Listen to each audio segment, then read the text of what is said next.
Well, thank you very much, Your Holiness, for attendance this morning again. We appreciate any of your advice for the conversations. And thank you very much for your audience, ladies and gentlemen, for coming back again for this morning. Yesterday, we had a global view of the structure of the science conceptually, how to relate with the structure frameworks of the religion. And this morning, we gradually transfer onto more concrete aspect of the mind, how mind works and how it's structured. And probably the first dialogue will be brought up into by Shinobu Kitayama, who is a professor of psychology at the University of Michigan. And also he is a part of the Kokoro Research Center, as I am. And are you okay to start your talk? And actually he is the founder of the cultural neuroscience. And cultural neuroscience is well, better than myself explaining the introduction but asking him directly. So please, Shinobu. Oh, thank you very much. It's my great honor and privilege to be part of this fascinating symposium. I enjoyed so much, and I also feel so honored to be sitting here right next to you, Your Holiness. And I'm very grateful to you as well as Mind and Life Institute and Kokoro Center of Psychology at Kyoto University. Yesterday, I enjoyed so much about almost everything, but among others, I was struck by one very interesting theme, which was emphasized your remark, Your Holiness, and the same theme that came up in some of the talks, which is that everything in the world is closely interdependent with each other.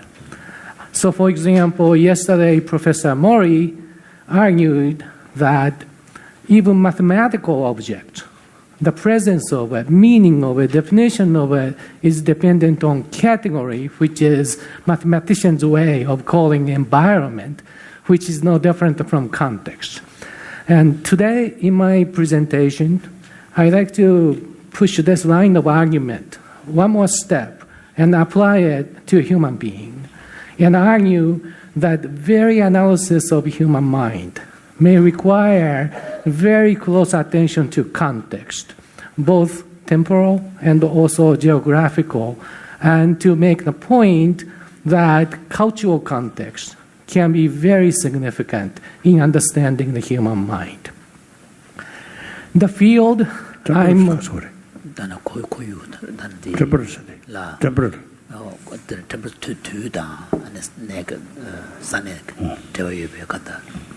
So I'm working in this field called cultural neuroscience. So I'd like to give just a few words about what this field is. And bottom line of this is that the humanity is one. There's only one humanity, which is unified. And yet, manifestation of humanities can be diverse. So mentalities can be multiple. And one very useful way to analyze this variability is to look at cultural models of the self or the person. And I apply this idea and combine it with the notion of neuroplasticity, and to argue that the brain might be molded in some systematic way through engagement in the cultural world. And finally, I'd like to make some presentation on possible connection or relationship between culture and evolution. So let me start with the idea of cultural neuroscience. As a psychologist, and many psychologists in the audience are interested, and I suppose Buddhists as well, just very essence of Buddhism as well is to focus on human mind, different faculties, and so on. We also study self, cognition, emotion, motivation, and in the last 2 decades, substantial progress has been made to map out between those psychological functions and the brain processes. So, for example, some particular part of the brain appears to be particularly involved in the processing of self-relevant information. And in fact, this kind of analysis has resulted in several very, very interesting fields within psychology, such as cognitive neuroscience, affective neuroscience, and social neuroscience. In the last 10 years ago, a very brief period of time, however, it has become increasingly clear that the brain is not a static entity. Richie Davidson yesterday made a fascinating presentation to make that point. So brain itself can change as a function of experience. And of course, experience can come from somewhere, and the environment is different, then different experience can arise. And some aspects of environment is ecological, some other aspects are more social, still some other aspects are cultural. So we try to see if those different aspects of environment might have systematic influences on the human brain through the mechanism of neuroplasticity. At the same time, brain is a biological organ. Brain is a biological organ, and as such, basic design of the brain is encoded in genes. However, at the same time, genes are not static entity either. So Richie yesterday made again another fascinating point that the expression of gene, epigenetics, can be influenced by environmental experience. But at the same time, I like to add one more point, namely that variants of each particular gene, called polymorphisms, can change rather rapidly as a function of experience that takes place in different kinds of environment. So situation is very, very, very complicated, and cultural neuroscience is a name some of us use to designate this more holistic way of approaching the human mind.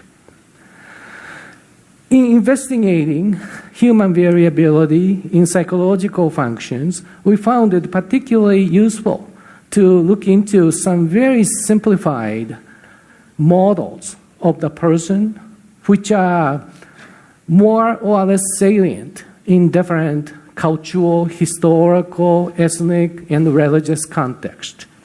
So independent view of the self is very salient in Western context. The self is considered to be independent, defined by internal attributes, and social relations themselves are imagined to be based on this model. So for example, you can choose your friends, and the relationship can arise, and yet this relationship is based on independent model. Out of this, there's a disjoint agency. Agency is disjoint. In many other parts of the world, more interdependent.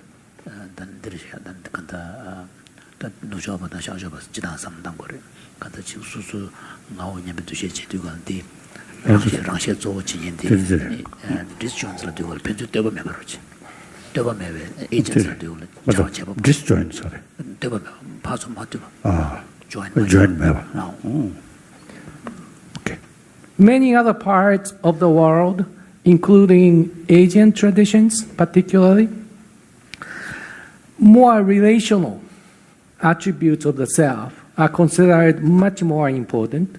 So relationship with their parents, child, or important significant others are considered to be much more important. And self-defining aspects involve those relational features such as social roles, obligations, duties, and so on. As a consequence, agency does exist, but agency tends to be much more inclusive and encompassing. We call it more conjoint. In order to investigate, well, one more important point I like to add is the following. In investigating the effects of cultural models on the brain, we found it important to emphasize the notion of cultural tasks. Depending on underlying model of the self, there are many normative tasks, kind of things that people have to do to be a decent individual. So for example, given the independent model of the person, it may be important to be unique, to express the self, to realize your own potential, or to promote your own goals and be direct. Those are some of the most important cultural tasks in independent cultures. Now, if you go to more interdependent cultural context, there are equally many and a variety of cultural tasks, but nature of cultural tasks can be very different. So for example, belonging, fitting in, occupying one's place, in doing right thing, promoting others' goals, and be rather indirect, just more receptive to what people might say. Those tasks might be more salient and more significant. And the point is, if you are engaging in those different sets of cultural tasks from day one through, say, my age, 55, and your brain may not be free from cultural context. And in fact, your brain can be significantly influenced by culture. So just to illustrate this, well, this is a basic idea I'm advocating. Cultural tasks, culture can influence brain through repeated active engagement in those tasks. Just to explore this idea, here's one experiment where subjects are asked to perform very simple cognitive tasks. Subjects find very simple sequence of alphabets like this, and there are several different sequences like this, and all they have to do is to look at the center letter and to indicate whether the center letter is S or H in this case. This is pretty easy task, but subjects really have to perform this very fast. As a result, they occasionally make errors. There's anti computer test chair, that made doing it, and you can run all of that. You get the car to Esra to Esra to get it tea, and I'm going to two button lamsa, compassion and chichiwarsa, and the quarter to So subjects perform this task on the computer screen. So, and when subjects make the error. So every time you show 5 letters at a time. Yes. A sequence. Right. Okay. That's quite right. Fast. But they come in units of 5. Right. That's right. Okay. That's correct. That's correct.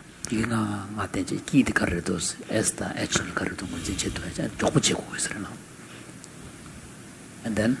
Okay. So when subjects perform this task, they sometimes make errors, mistake. When subjects make the mistake, they would say, oops, in English. But brain has its own language. That language is called error-related negativity. So error is being made here, 0. And nearly simultaneously with the error itself, there's a negative deflection of brain wave. This negative deflection is called error-related negativity, and just to indicate that the brain is registering the fact that it's going to make the error. And one very interesting property of this error-related negativity is that the magnitude of this effect increase when the task is very important. Very important. So our experiment made use of this to investigate whether the self is really important for you, your holiness, or your friend might be more important for your holiness. To do this, we set it up such that subjects could earn many points as a function of performance in this task. Sometimes subjects knew that the points they earn would be exchanged with a gift that they can keep themselves. So that's self-condition. However, in some other cases, subjects knew that they earn points and the points could be exchanged to a gift to be given to the best friend on campus. Later, of course, we ask, did you work just as hard for your friend? And everybody says, yes, of course. Of course, I'm a nice man. I did work very hard for my friends, just at least as hard as I did for myself. Question is whether the brain might be telling you the same thing. So here's the result, European American results. Those are European American undergraduates. Can I? 이거 강강한데 기대 에스다 에스레도 진짜 마신도 노르투갈이야 간다 땅엘 노르투갈 너무 먼저 지도 구해서 봐다 노르베갈이야 레벤 남교람서 정거서 만오고네 and did kansa korang no matsobene level nam jutandia pariyada parkyusar ba the parjugalia tati ale no shibe shebongodo bojugono level kutigo level kujotegusar ba tadi kansa korang keji 중 되제 때 숙취 중 개발도 그랬어 tadi 자대 구조 쳐봐 제일이야 아니 레가도 제일 주 다텔이야 아니 간다 마노바 야부체토는 그냥 냠버라 그랬어 냠버 수준이야 그랬어 직접 야 냠버 디스크란 로봇을 때 그랬어 대대지도 간데 따자 Makes sense. So here's a result from the friend condition for European American undergraduates at the University of Michigan. There's clear ERN. 근데 가서 10에 너무 마시고는 레벨 시기를 봐. 또 레벨 상에 제도를. So since this kind of error-related Negativity is popping up before the conscious awareness of making the error, does that mean, one could extend that line of thinking and say, even when it comes to distinguishing between right and wrong, can you say the same thing? That the distinction can judge by brain without mind. The conscious. Well, there's a quite intense debate right now if this is really unconscious or at the fringe of consciousness subjects knew that they are making the error. So remember last time when you are closing the door and suddenly you remember that the door is auto-lock and you don't have the key. And you know that you are making a mistake even though you cannot stop the response itself. That's true for me. I'm not sure if that's true for Your Holiness. However, that seemed to characterize this effect pretty well. That is, subjects kind of know that they are screwing things up. However, they cannot do anything about it.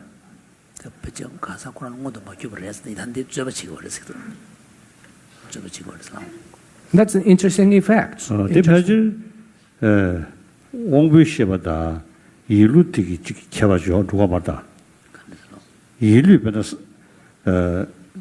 그래서 모두 못 죽고 옹비시가 아니기야. 즉 전 나와봤지.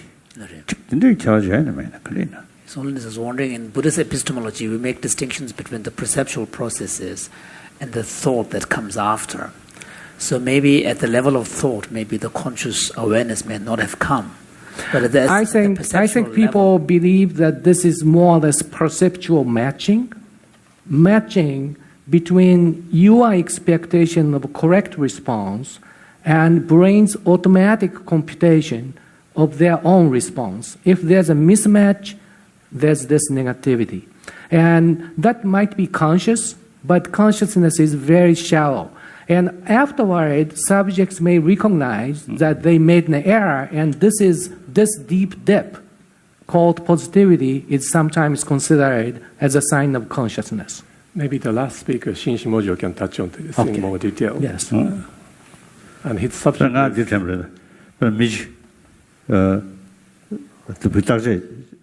다시생 미니 직디 배탕체제 그 일루디 직간의 액티브 매트리스 직단의 일루 액티브 여체 답도 다시생 respond medayana.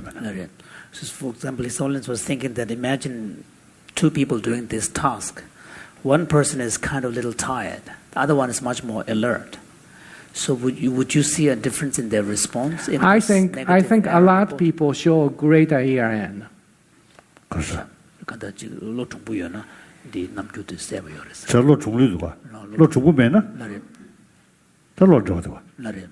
So there is a connection to the alertness of the.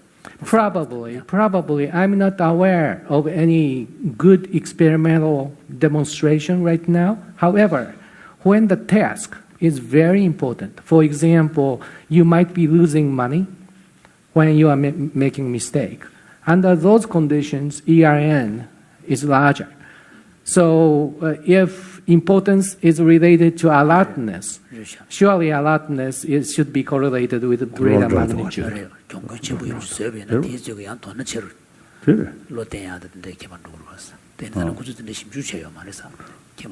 Sorry to interrupt you, but I think it might be very hard to compare across individuals just by single amplitude of the potential. But within subject, I'm pretty sure, and I entirely agree with Professor Kitayama, that within the single subject, when very alert versus very tired, the amplitude may very well correlate with the mental state. So comparing across people with brain activity is one thing. It's very difficult. Within the subject, it's a very reliable indicator of mental state.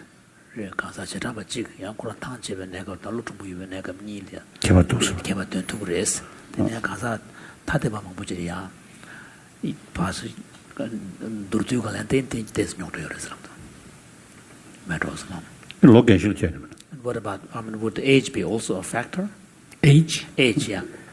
I don't know. Usually, possible. At young age. Young age, maybe you see their brain because of something very fresh.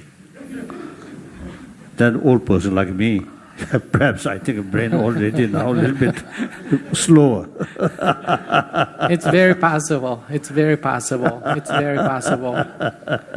So in any event, in this experiment, we compared self-condition and other condition, friend condition. This is the result from friend condition.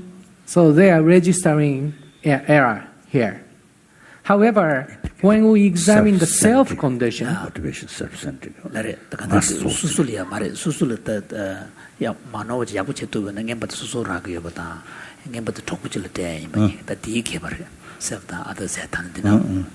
So subjects showed greater ERN when they try to earn points for themselves. So they must be more alert, even though they acknowledge that they are working just as hard for their friends. Brain is telling you something different.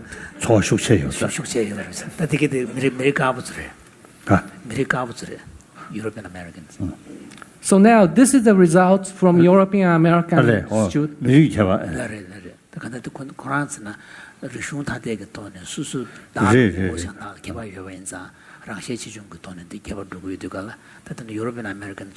I think that's difficult to generalize.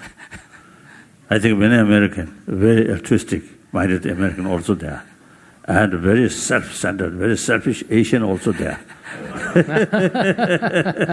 I think, so now we also tested, that's very interesting comment, Your Holiness, because we tested European American subjects, compared this results with the results from Asian-born Asian students. how many people were involved in this kind of... This is based on about 20 people.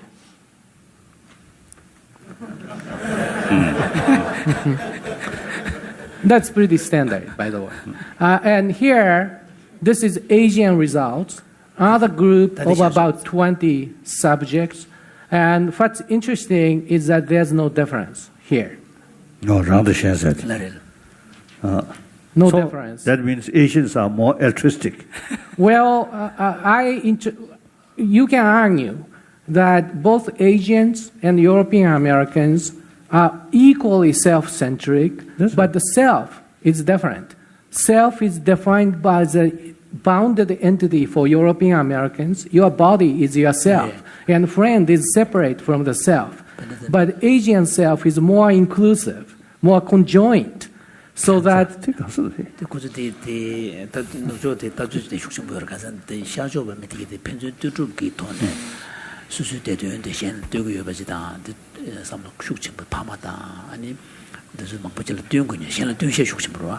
다 노조 지소 되게 또 간다 랑조 토보용해야 다.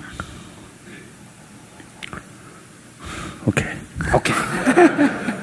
Now, we use the Of course, questionnaire. I think it's the environment, lifestyle. Yes, lifestyle. I think those community, because of their lifestyle, more because of the cooperation, community, even the family level, work together, husband, wife, is work together, or whereas is independently is carrying some job. So I think the environment, but the Western East is not too something. His Holiness is wondering, to what extent it's really a consequence of environment, the kind of lifestyle you lead. I think that's a consequence of environment. Consequence of environment. Different cultural groups emphasize different cultural tasks. Cultural tasks of social harmony, cooperation, those are more important in Asian cultures. And if you measure by a questionnaire how important people think about interdependence, clearly this effect is correlated with interdependence. So this self-centric effect, this difference between red wave and blue wave goes down very systematically as a function of importance given to interdependence.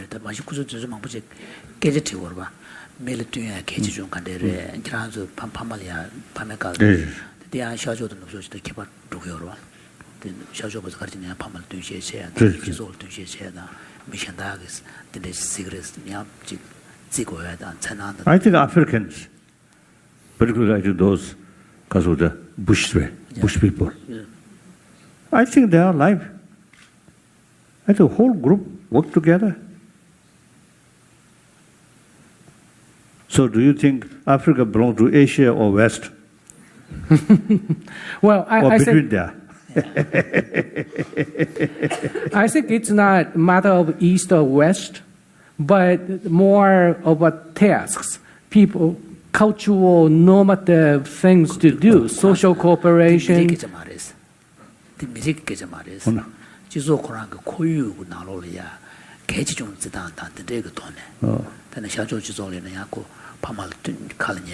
저는 앞으로 자샤네. So you haven't done any test on Africa though? No, not yet. Not yet. I'm very curious to find out. I think community-oriented people is likely to show Asian pattern of the result. So it's nothing to do with ethnicity. It's more the cultural environment. Yeah. Cultural environment, but cultural environment change rather systematically as a function of. I think in Asia also, I think, or Asia or Europe also, I think people in big city, people in rural area, I think something different. Yes, that's correct. That's correct. So lifestyle makes differences. Yes, that's right. I agree. May I go on? Yeah. Okay. Yes. Let me change the gear a bit and pose a question, how can we learn our own culture? And typical opinion in the literature is that reinforcement learning is very important. So when you do something in the family, you may be praised and complimented by parents, for example, then you acquire that cultural behavior. And if that's the case, there might be some very interesting way to address individual differences. Some people get culture more than some others. And one interesting possibility is that maybe those people who are very high in reward sensitivity, that is, people who are moved so much when somebody important praise you or compliment you, then those people might acquire culture more. If that's the case, one more thing that's very interesting is that there might be some genetic differences as well, because we know that reward sensitivity is related to dopamine, neurotransmitter that goes to part of the brain that processes reward. And dopamine is regulated by some select set of genes, and then cultural acquisition may also be different as a function of such genes. And one particular gene we looked at is called DRD4, dopamine receptor gene. And this gene is very interesting. Gene is a very complicated entity. But one particular segment of this gene, there's a region that shows many different variability. One segment of the gene may be repeated only 2 times, 4 times, 7 times, 10 times, and so on. As it turned out, 7 repeat and 2 repeat and 4 repeat variants are most common. And also we know that reward sensitivity, that is dopamine signaling efficiency, is higher for people who are carrying 7 repeat or 2 repeat as compared to people who are carrying 4 repeat. the gene chirabase dopamine. That's not terms of commission. The dopamine chirabate nalolia, nalolia gene sequence to go rest. The she Naboyon, the Dunaboyon, the Ninaboyon Cheben, and the Shinabo Duyon, the Ninaboyon, the Riti, this kind of Rishungo Koyule, those of Cheverage, they don't shoot and shoot Chevaterage. The grants and this were the Rishung, the Jizokoranki, Comshi, the Kadis, Jangior Slavena, and Puchin Galia, Chevaka, Pamedel Durta, that the Auschwitz, the reinforcement of Islam. There's one more very interesting thing about DRD4, which is this. As a result of whole genome deciphering, which was made possible in the last several years, we now know that 7 repeat is the most ancient. And then 7 repeat emerged out of it about 50,000 years ago. I found it extremely interesting because about 50,000 years ago, humans spread out of Africa to all over the globe.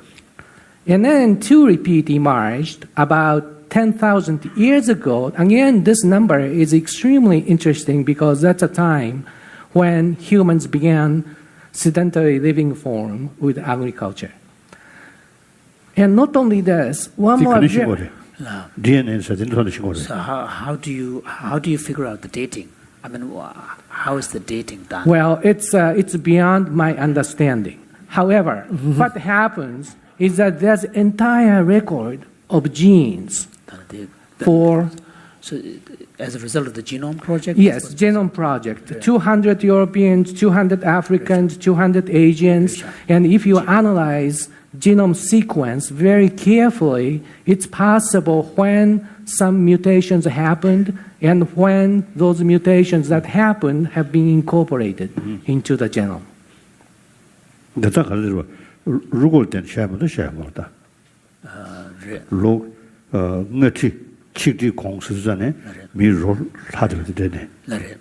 So it's based on kind of DNAs. Yes, old, yes, yeah. That's correct. That's done. That's correct. Yes.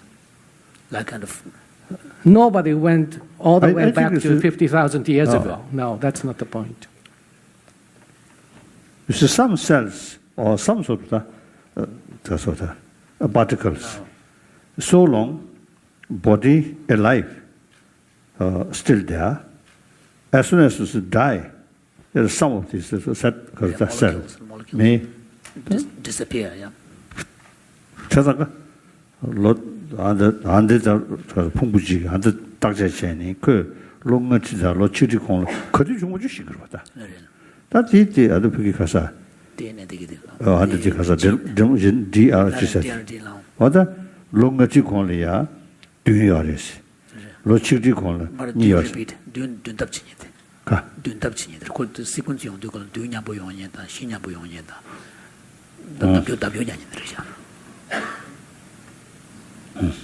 So this is very interesting that it's genetic change happening just when culture is being formed. His Holiness is still intrigued because the dating, because it's always done retrospectively. So if you think in terms of the decomposition process and so on, that's one thing. But then to make the suggestion that this particular expression of gene came around such and such time, how does the logic it is work called there? genetic clock, and it's calculation of the possibility of the mutation, the various possibilities. And I don't know the detail of the computations, but it's called genetic clock, and it's proved to be very accurate. Gene pasu dabyon dugal mutation sa namjur sawa dugal namjur sawa ta kaju de ma donde the zodo robzi injire. So it's sort of an approximate calculation. Right, very approximate. They do approximately. So here's let me skip this for the interest of time, but this is simply to show that frequency of 7 repeat and 2 repeat increase systematically as the place is farther away from Africa. Now, given this, we wanted to see if 7 repeat and 2 repeat carriers of DRD4 acquire their culture more. So that seems like initial reasonable step to investigate in this type of investigation.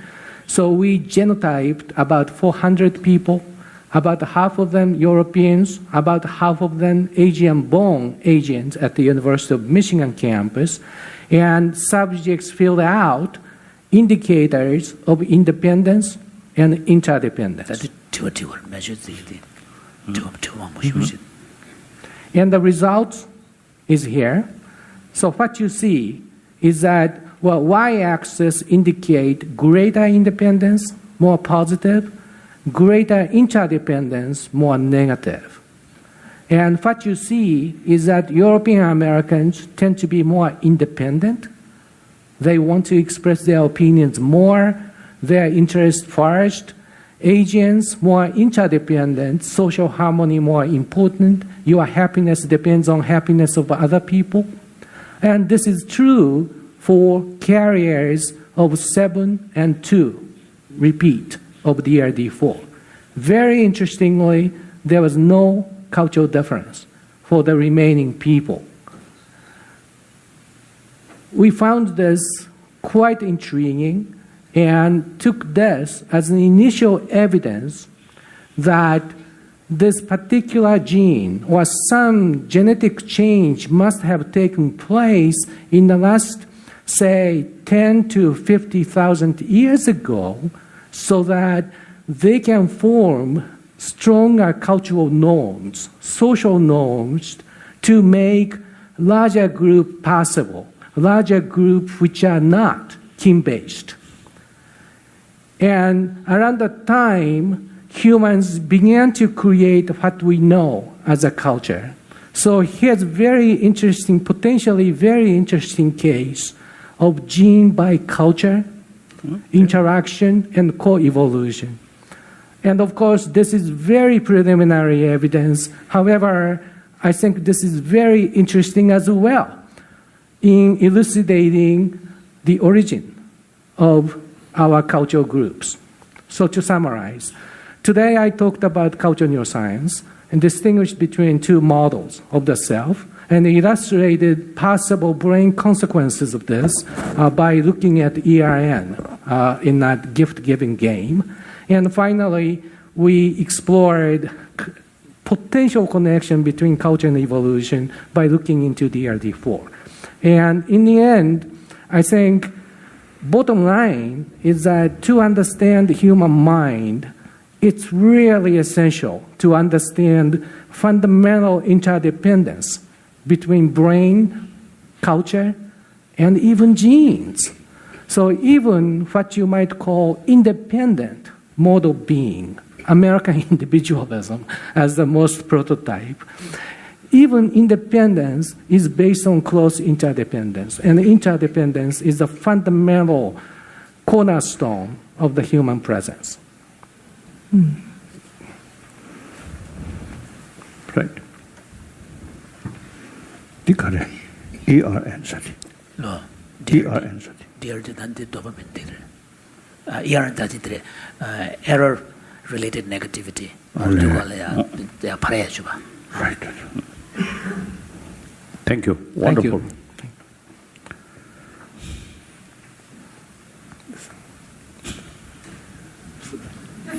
So, Thank you. I took up too much time. I but apologize. No. it was Very good. important, Very good. and I consumed the time in sake of better understandings. Very good. Wonderful. And you mentioned that the people's selves are interdependent, and genes goes away when it's dead. So probably next speaker, Joanne, is going to tell us about the interdependence of the self, termination of the self. We don't.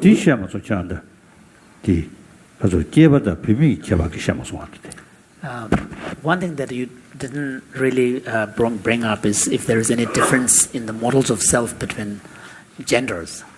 Has that been looked at? Interestingly,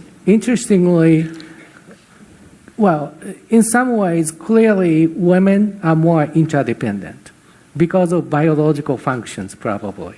But when we use the measures of interdependence which works in culture, they don't work in gender, and vice versa.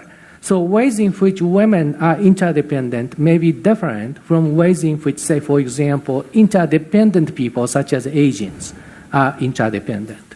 So specific ways, there are many different ways to be interdependent. Women are interdependent in some ways which are different from, say, for example, Asians in this experiment are interdependent.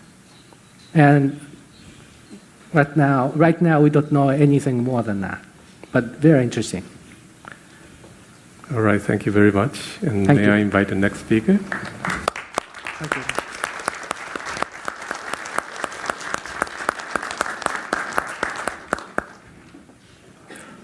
So next dialogue will be brought in by Joan Halifax, who is a founder and abbot of the Zen Center in the United States, and also the pioneer of the end-of-life studies. And of course, she is a part of the Life and Mind Institute, Mind Life Institute. So please, Joan.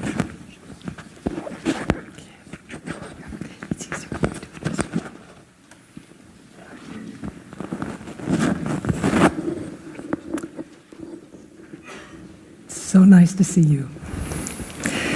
Your Holiness, I've had the great privilege of sitting with dying people for the past 45 years. And it has been, I know it might appear as though Mind and Life is my full-time job, but actually this work in the end-of-life care field has been my primary focus since 1970.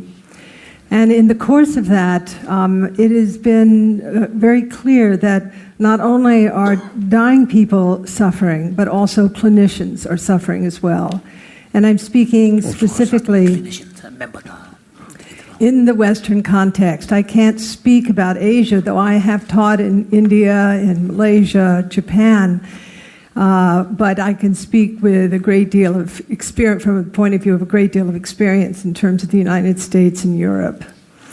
And as a result of that, I've had the opportunity to teach in many institutions in the United States, very august institutions like Johns Hopkins Medical School or MD Anderson, and to bring the kind of work forward that we've been exploring for a quarter of a century here in Mind and Life, how the contemplative perspective influences our care of dying people, and how we can actually apply perspectives and practices that are contemplatively based and an ethic that's contemplatively based in care of the dying, but also in care of the caregivers. So I wanted to begin the presentation with an acknowledgement of our mutual friend, Francisco Varela, who's the scientific founder of Mind and Life. And also, Sai-san, I wanted to acknowledge your relationship with this meeting here and your friendship with Francisco. This meeting would not be happening save for your connection with Francisco. And I want to really begin my presentation, Your Holiness, with the words of a clinician who works very closely with us, who is medical director of Mission Hospice. And this was in an email that he sent to me some years ago. But it characterizes, Your Holiness, what this presentation is about, which is what is compassion in care of the dying. And he wrote me, I'm up late admitting patients to the inpatient hospice unit. Just when I think I'm too old for these late nights without sleep, a person in all their rawness, vulnerability, and pain lays before me. And as my hands explore the deep wounds in her chest, and my ears open to her words, my heart cracks open once again.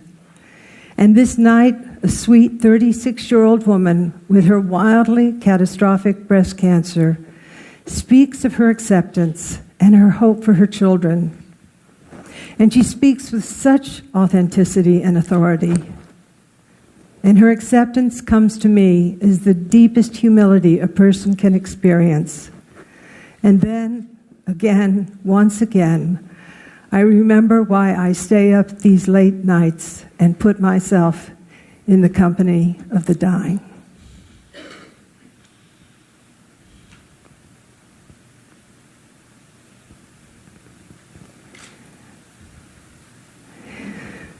So Dr. Pasternak has been a long-time associate and faculty member with our work, bringing our work into the world. And I think that he characterizes in his relationship with his patient precisely the qualities that I want to explore with you here from a more pragmatic perspective. But the outcome of the pragmatism is this expression of compassion that is truly boundless. So this presentation explores what compassion is, what are the challenges to compassion, compassion training, how it's conventionally done and how we do it, a map of compassion and intervention, and compassion's future. And my contention has been, Your Holiness, that one can't teach compassion. That in fact, compassion is an emergent process that's primed by non-compassion elements that are trainable.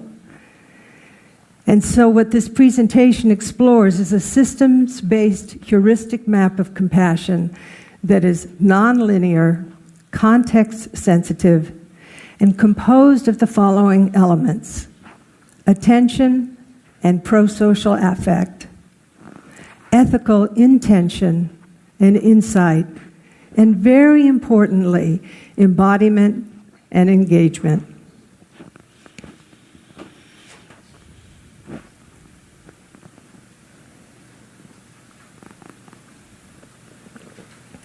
So this work, Your Holiness, comes out of 45 years in this field, but also many decades of training clinicians and caregivers where I've basically felt like the student. I've learned so much from the people who do the work in the field.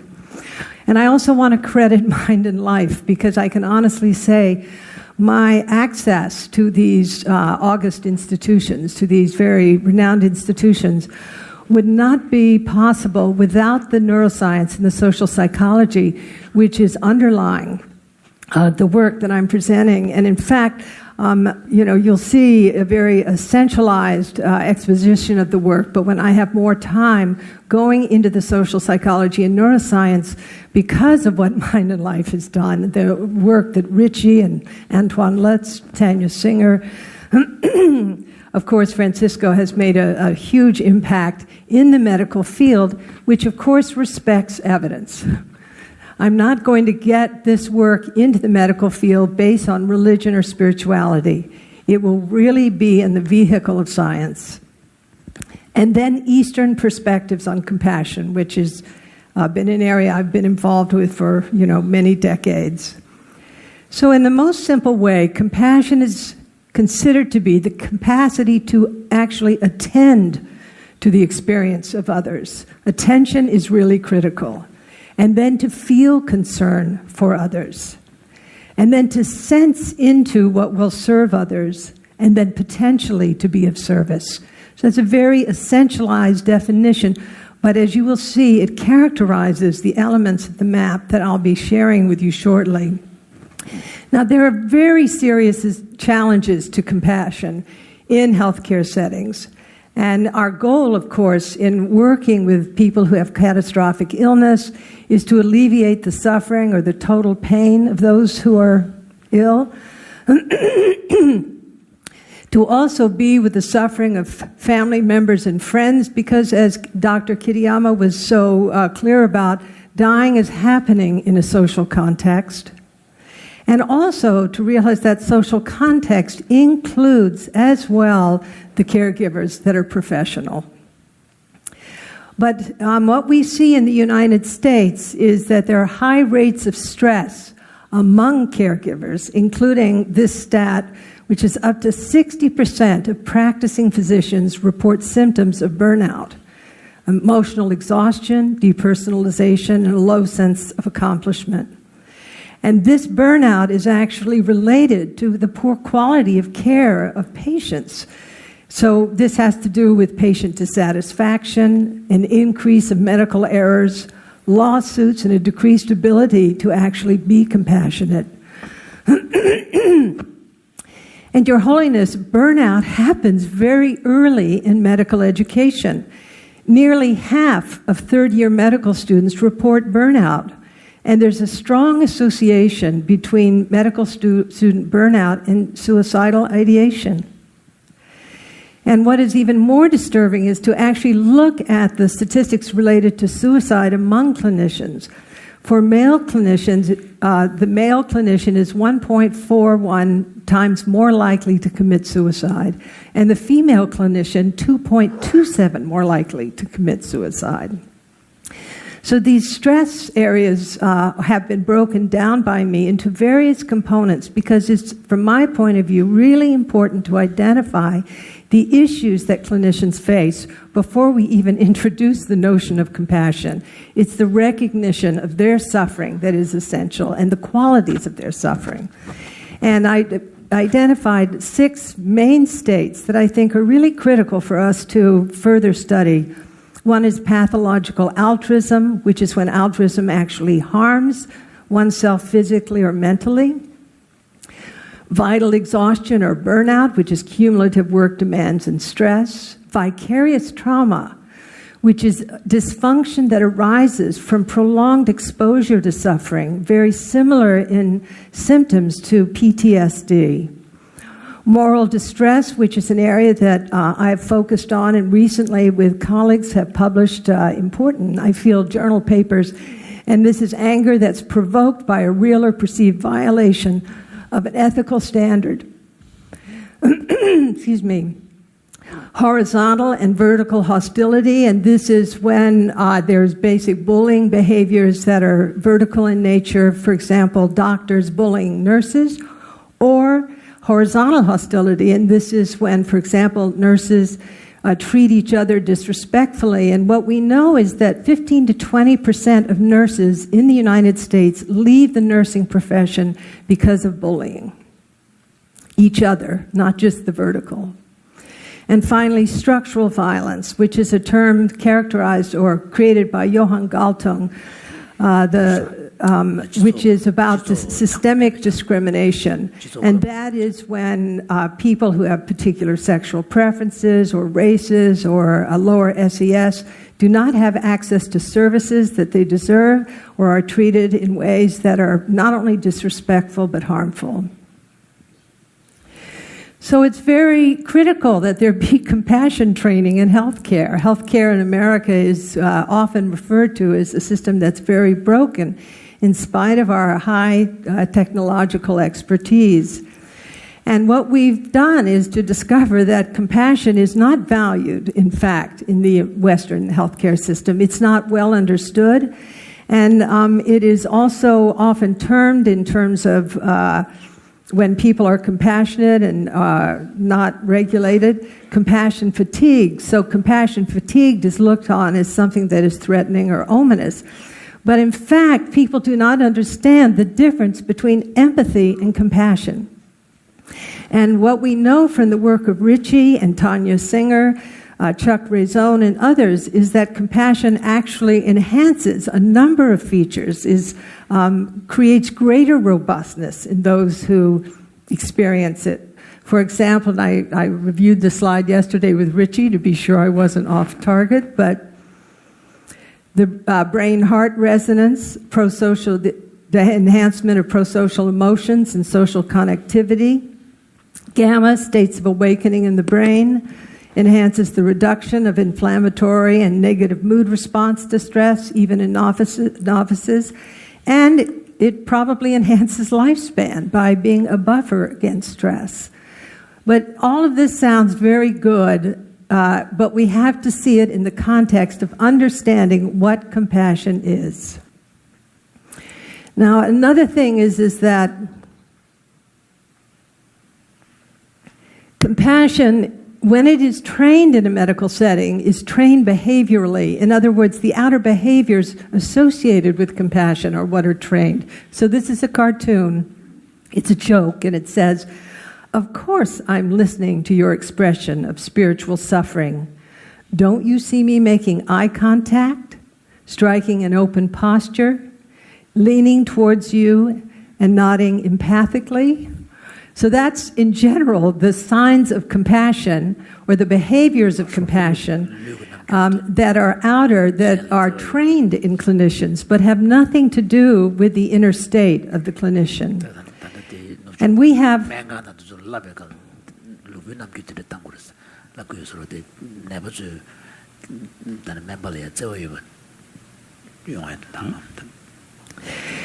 So our approach to compassion is the opposite, if you will. What we're trying to do is to actually address the inner mental processes that prime compassion. And the first thing is to understand that there's a distinction between empathy and compassion. Indeed, empathy is a step that leads toward compassion, but it's a feeling into, it's a vicarious sharing of the same feeling with another. Whereas compassion, put most simply, is a feeling for another. And that feeling is not necessarily isomorphic or the same as the affective state of the one who's suffering. And one of the pieces of work, again, through Mind and Life that's been very important in the development of our training process is the work of Nancy Eisenberg, Your Holiness. And we've taken her model and done a revision of that model, just very briefly, where she talks about 3 streams of empathy, perspective taking, and memory, the affective, cognitive, and the personal experience, which combine together when witnessing suffering.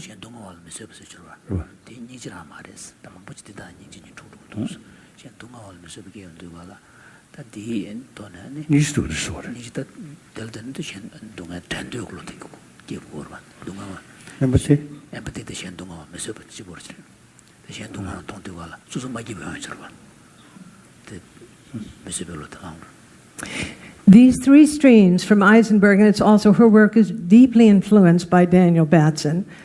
These 3 streams combine when perceiving suffering to give rise to an arousal level that is essential to experience, because many times compassion is looked on as you shouldn't actually feel that much. But if the arousal level is not regulated, then what arises is personal distress and 2 possibilities. One is called selfish prosocial behavior, and the other response is is fear-related, fear-based behaviors, which are moral outrage, the avoidance behaviors of actually avoiding or abandoning the patient, or freeze or numbing. When the arousal level is regulated, then concern for others arises and compassion then is primed. So that's Eisenberg's model.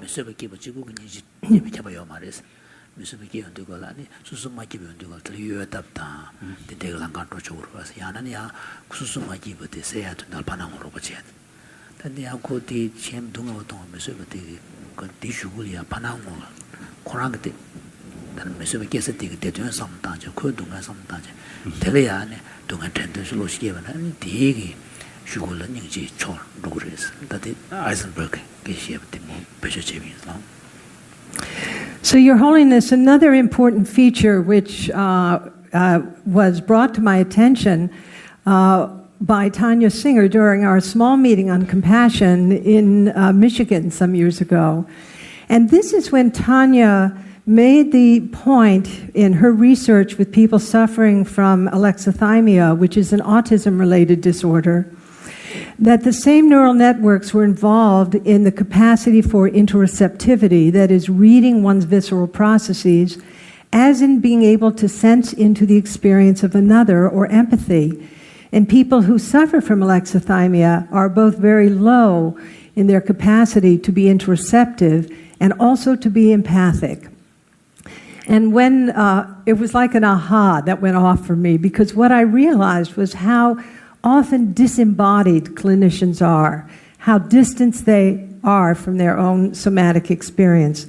And I made up a very sort of simple equation at that time that interoception primes empathy, combined with positive regard and insight, giving rise to compassion. That was the first simple equation that really came out of that meeting. I was so grateful to Tanya. I then had the opportunity to basically work on this equation, and I asked myself the...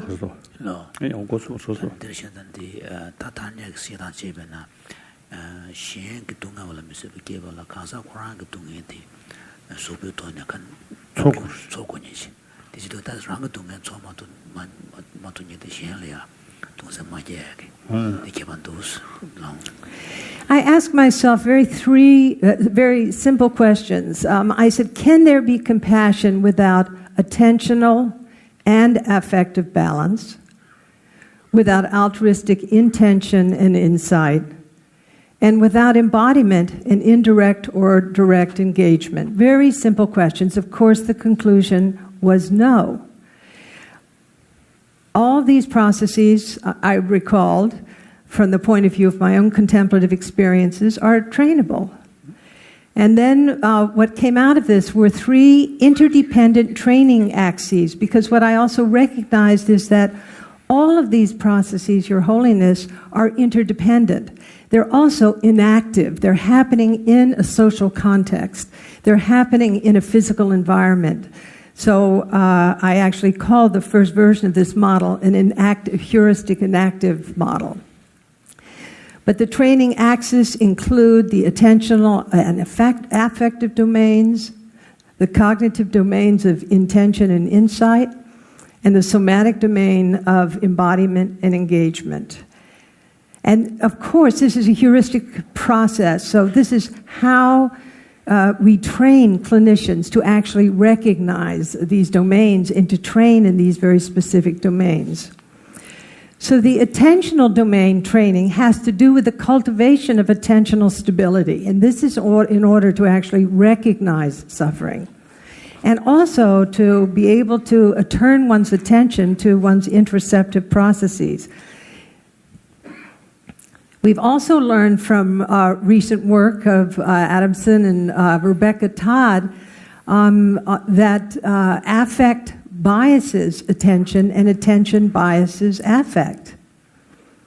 So it's very important to help the clinicians learn to involve themselves in a reappraisal process where they actually engage in the development of pro-sociality instead of the anti-sociality, the skepticism and cynicism that you often see in clinicians. So the cultivation intentionally of positive regard for others.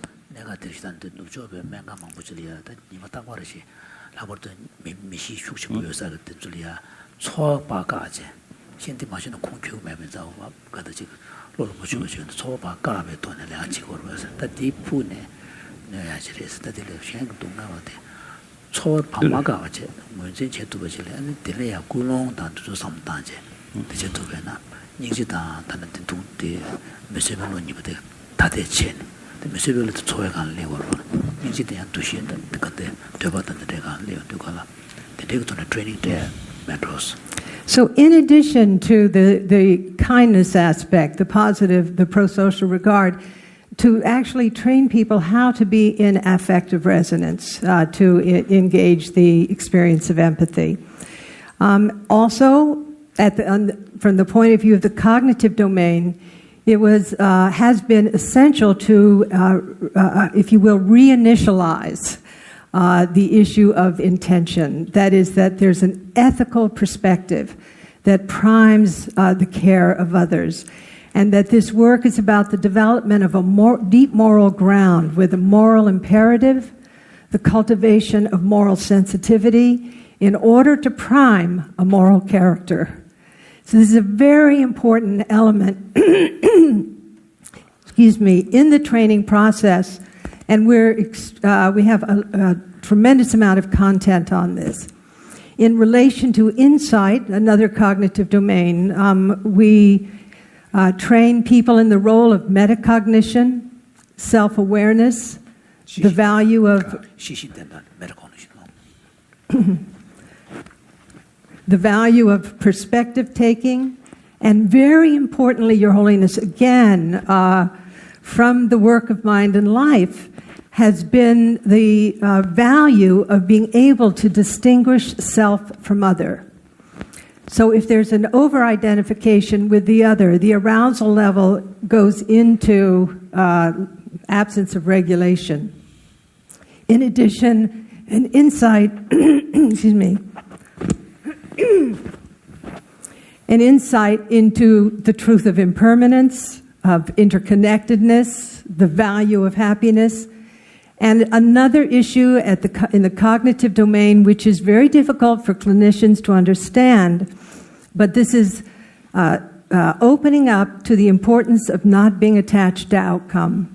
So where compassion has these two valences, one is doing the absolute best for your patient based in a number of mental processes, but at the same time, not being attached to outcome, because what we've learned from the point of view of our clinical experiences is that it produces within clinicians a deep sense of futility when they're pushing for an outcome, which usually doesn't happen.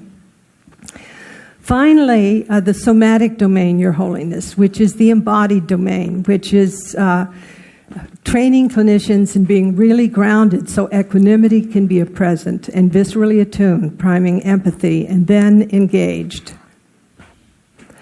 So it looks like this, Your Holiness. This Venn diagram, where all of the features are interacting with each other and overlapping, and they prime compassion. And this is one of the important aspects of this model, that it is not a linear model, it's an interactive and dynamic model. Then it became an imperative to develop a very simple intervention for clinicians to actually engage in vivo, so while they're in the process of interaction, acting with patients. And so I developed this called the GRACE process of compassion-based interactions, and this is now being used by literally hundreds of clinicians. It's like something in your back pocket, but I think you and Jimp and others in this audience will recognize the depth of this very simple process that requires quite a bit of training to actualize, but clinicians have found this extremely useful. The first is you're with a patient.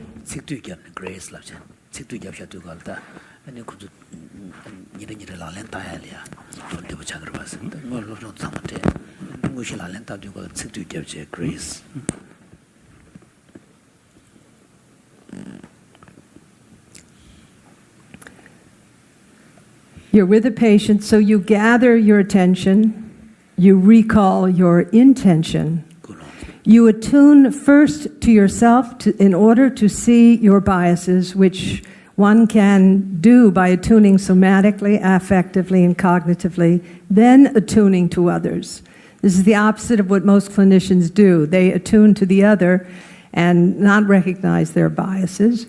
They engage then in an internal process of considering what will really serve. Then they engage. And what is also really important is to actually conclude the interaction, either through direct acknowledgement or an internal acknowledgement.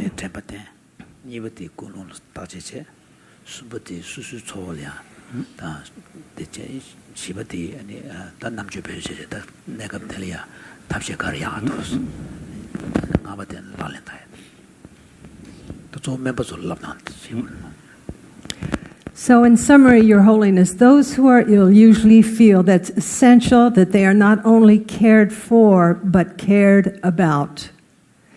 Curing without being able to offer care can create suffering, not just for patients, but for clinicians as well. The practice of medicine is grounded in clinical competence. It is also deeply embedded in the experience of relationship and the cultivation and expression of compassion. The deficit of compassion is relevant to the clinical experience, and it affects clinicians' well-being, patient and family satisfaction, frequency of clinician errors, and the retention of clinicians in their vocation. Skillful training of clinicians in compassion is of increasing importance today, Your Holiness, given the impact of technological medicine, work overload, staff shortages and conflicts, and institutional demands on the clinical or the clinician experience. So we've explored today a way in to bring compassion into the medical setting. So completing this short presentation, words that I think you often say to yourself: for as long as space exists and as long as beings exist, may I too remain to dispel the suffering of this world. So thank you, Your Holiness. Wonderful, wonderful, wonderful.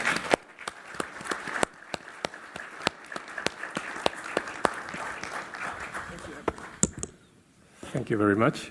And I think you touched upon unconscious control, unconscious nature of the humans, which are compassionate, and it is trainable. It's brought up an explicit level. I think if it's the implicit level is good in nature or bad in nature, you need the training because it's good to explicitize, or it's bad because you need the training because it's bad. This is a deep debate of the Eastern philosophy for thousands of years. I think you've touched upon the very deep levels of the human mind in itself, as the nature it is. And probably the next speaker will bring up how this implicit level of our consciousness or unconsciousness is structured. And he is going to make it a real hardcore science to explicitize that implicit nature of human consciousness. And this argument will be brought up by Shinsuke Shimojo, who is a professor of experimental psychology at California Institute of Technology, and he's also the visiting professor at the Kokoro Research Institute. So, Shin, are you ready for your talk?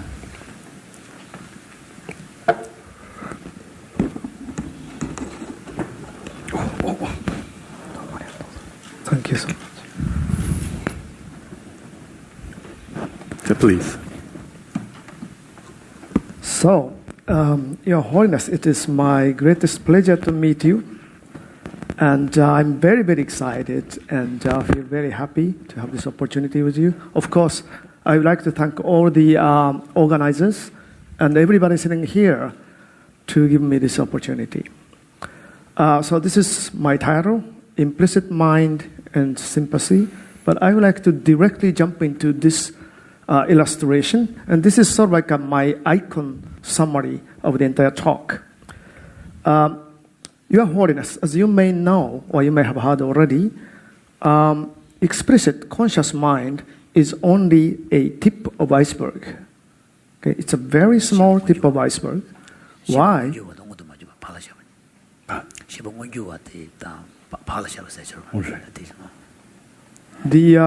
In the brain, if you think about it, there are 100 to 200 billion neurons, and each one of them has 1 to 10,000 synapses, the synaptic connections. And if you calculate, if you think about the speed of information processing, then you know how much the brain can compute in terms of information amount.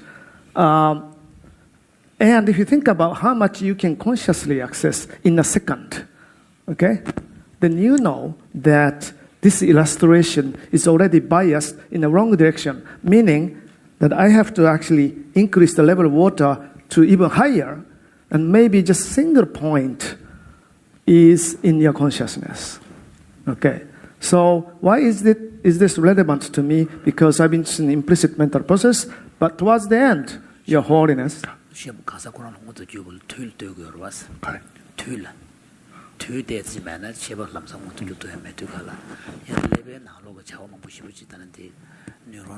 빌린 도마한테 제대로 돈 티레드레스 그 투고 유튜브를 투게 되게 자만 돈을 차와지 되고라 되게 자만에 세건 찍은 나로야다 디나로네 롱문주가 뭔지 제대로 돼 충충충충 맞다 자기 주주주 맞다 샤동 말아서. Of course I will show you some scientific evidence for this, but towards the end of my talk, Your Holiness, I would like to raise a question as to so-called first-person observation of the mind. That's been, to my shallow understanding, the regular practice in Buddhism training, and introspection in psychology terminology, versus this vast majority of brain, which is in the implicit domain, and which can only be accessed by objective scientific method. Now, how are they related is my ultimate question. Okay. So as for a very quick background, cognitive science, neuroscience have difficulty with certain issues, real-world issues, political, economic, cultural, etc., which are becoming serious in the modern world. And I believe there's a reason. And the reason is hard to describe, but I would use some terms such as complex causality, nonlinear dynamic interactions. This might sound weird, but basically it's too complicated and dynamic to predict. Okay? And context dependency. Now, what do I mean by context dependency? I would like to show an example in the next slide. So it's called oxytocin. You may have heard of this, perhaps. A mammalian neuropeptide acting sometimes as a hormone, acting sometimes as a neurotransmitter. It's been involved in sexual orgasm, pairing and maternal bonding, child rearing, social recognition, and anxiety reduction. So some people call this, quote, love hormone, unquote. Okay? And some people even argue that this organic chemistry approach can resolve all those serious real-world problems. Now, of course, as you can tell, in this audience, for sure, it turned out to be way too simplistic. Why? Because, in fact, I don't work on this, but I did review papers, and I realized that the triggered behavior depends very much on what species of animal you're talking about. A social type of animals or non-social type of animals, and also the context, the environment. Oxytocin promotes so-called ethnocentric behavior. Ethnocentric behavior. This is the consensus.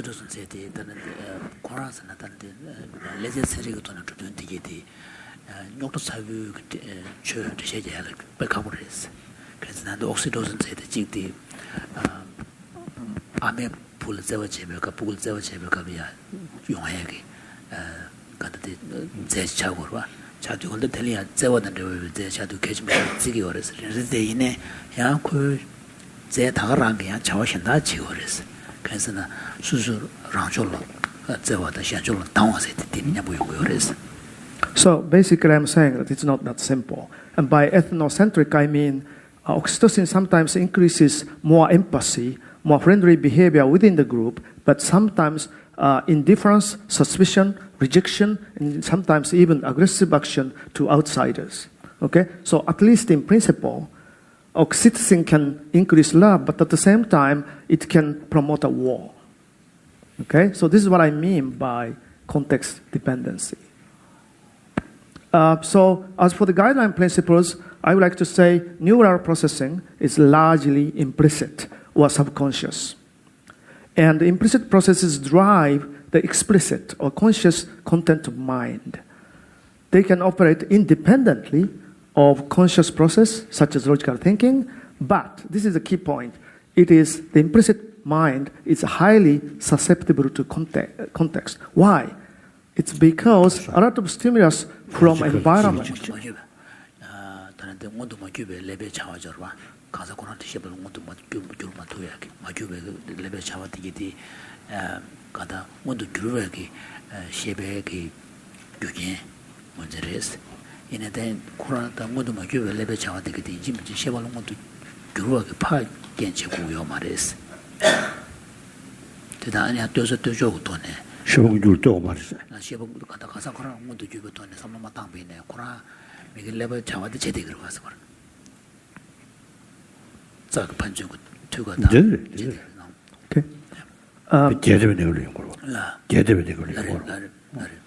I would like to emphasize that implicit mind is highly susceptible to context because stimuli from the environment directly trigger response at the implicit level of the mind. Okay, there are lots of evidence: emotional response, motor response, a lot of responses. As the final point, I will also show some empirical evidence to say that people are connected at the implicit level. So implicit mind are characterized by two factors, two aspects. One is that it's very, very somatic, as I will tell you a little bit more. And second, it's social in a sense.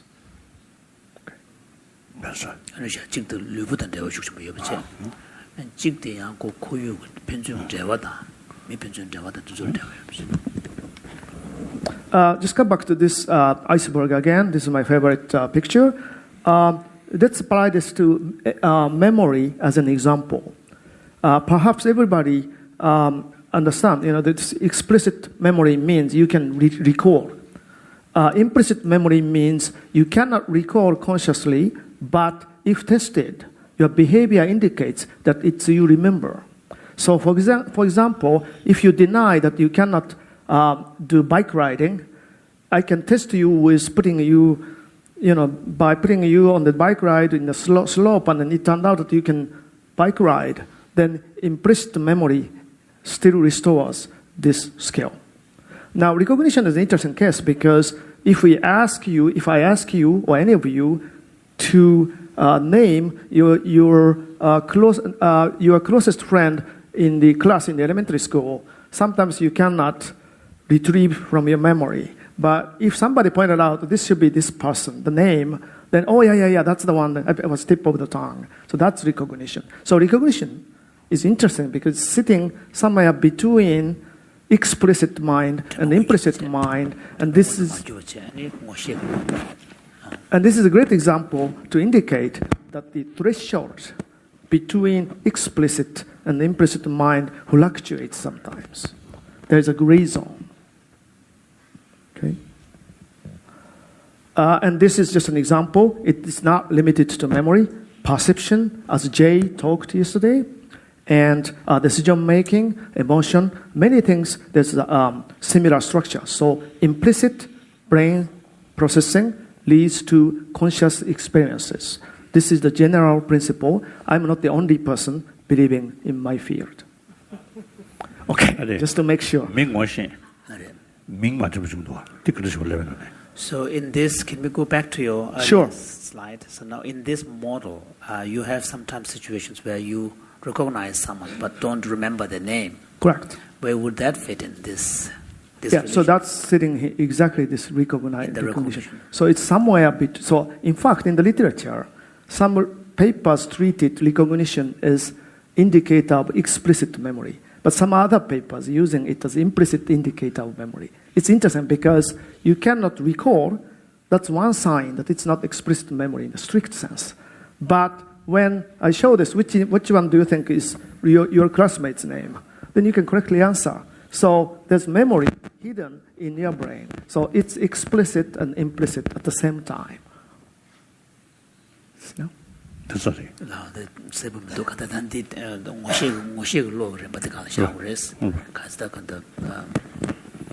Okay, so I just would like to bring in one. Because this is one problem for me.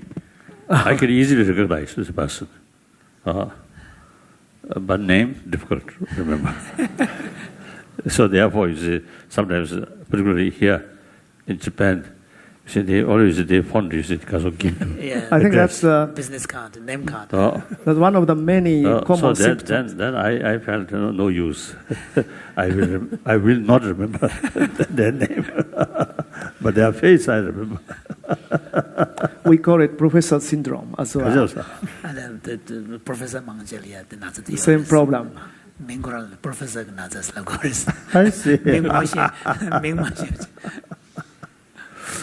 Okay, so anyway, I would like to bring in one finding from my own lab. It's called gaze cascade phenomenon, and this shows that your preference decision, which you like, it's most humanistic, lots of freedom type of decision, even that is preceded by implicit and somatic system, somatic process. So imagine that you are facing two objects, okay? Can be faces, can be objects, can be anything. And you are allowed to freely observe. And when you are consciously aware which one you like, you press the button to indicate immediately. It turned out, this is a movie by the way, it turned out that your eyes are, of course, at the beginning, equally comparing. So gaze distributed between two alternatives, but towards the end, it's getting biased and biased to one side. And then when it's really going like likelihood 80% or beyond, then for some reason, everybody press the buttons and then saying, somehow I know now that I like this one better. So that's the first finding. So the point is that body chooses before the conscious mind chooses. Dini the deje ne kada parni te kira pazu ni ga damje dinal ka gi double gawato ani de lamsa munje chetu sunan dinnem slam gores de mi ta pazu ta gurwa mi pazu ta dugalia kada je gaza kurang ge shebolung도 뭐 유고네 담까지 제 shebolung도 주가로 미시봉을 주더라 말다 kada di kurang ge di nga din가요 바디 다디 일루간 좀 데 일루간 나오 다디 뭐도 뭐 유고네 담가 제 사회 소리지 데 남주 tengutus mi 다당 것도네 되길래 버리셔 So, in the very special conditions, which I don't want to get into details, we have 7 seconds time window in which eyes are already biased, but you are not consciously aware which one you like. And it turned out that it's a very positive dynamic feedback because you look at it, then there's a perceptual processing deeper, and then there's facilitation to that object. That guides your gaze even further to that object. And then you get even more processing. So there's this positive loop, going and going, and that's the implicit process leading to the conscious decision. So this really reminded me of actually your lecture yesterday, intro lecture, where you have a cycle that seems to be very similar to at least one part of Buddhism tradition, I thought. So dynamic positive loop is important for liking. Now, in terms of science, we have to prove further. If we want to claim that gaze cascade is an inevitable somatic implicit precursor of conscious preference decision, then we should be able to manipulate people's preference by manipulating their gaze. There might be a little bit of ethical problem here, but we did that and we are successful in the laboratory. But even when the subjects are chosen more gazed face by our manipulation, they denied the causality. They denied that they gave up the freedom by manipulation. They start finding some reasons, like these faces have long hair and I like long hair, something like that. So it's very interesting.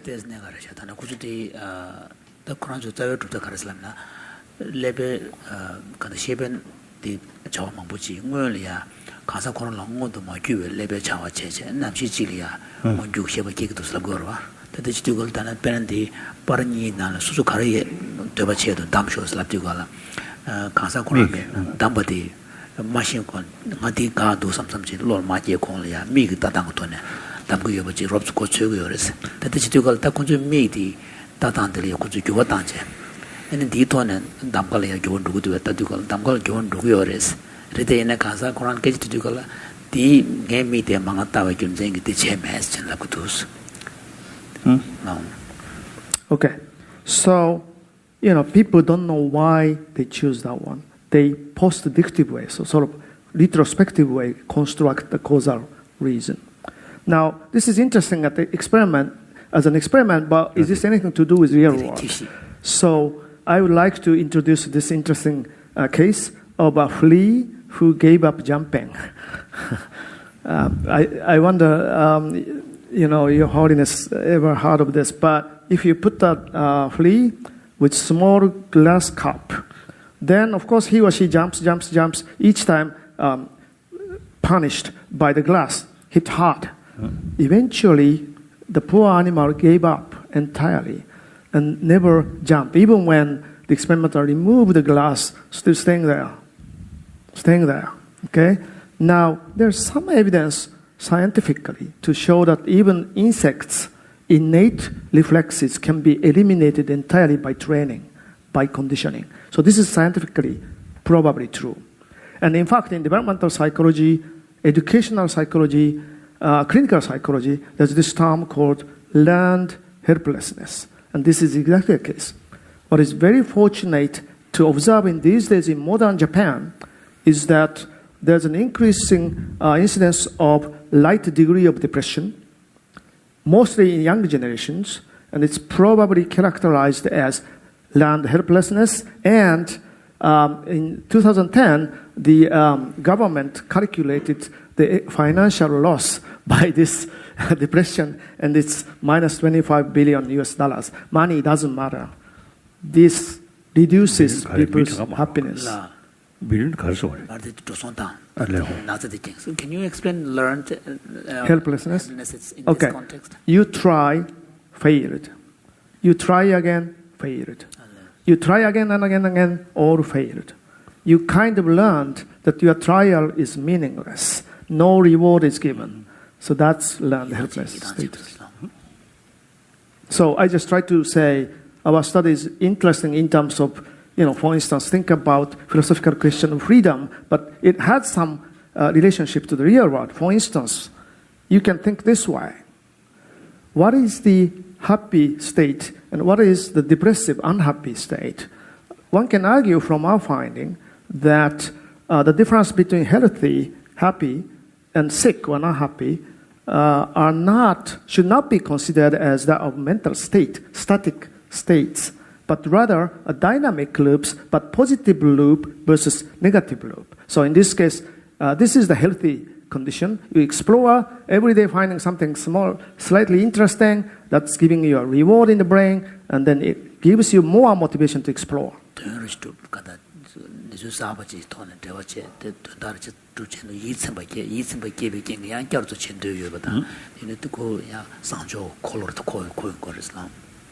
And another thing,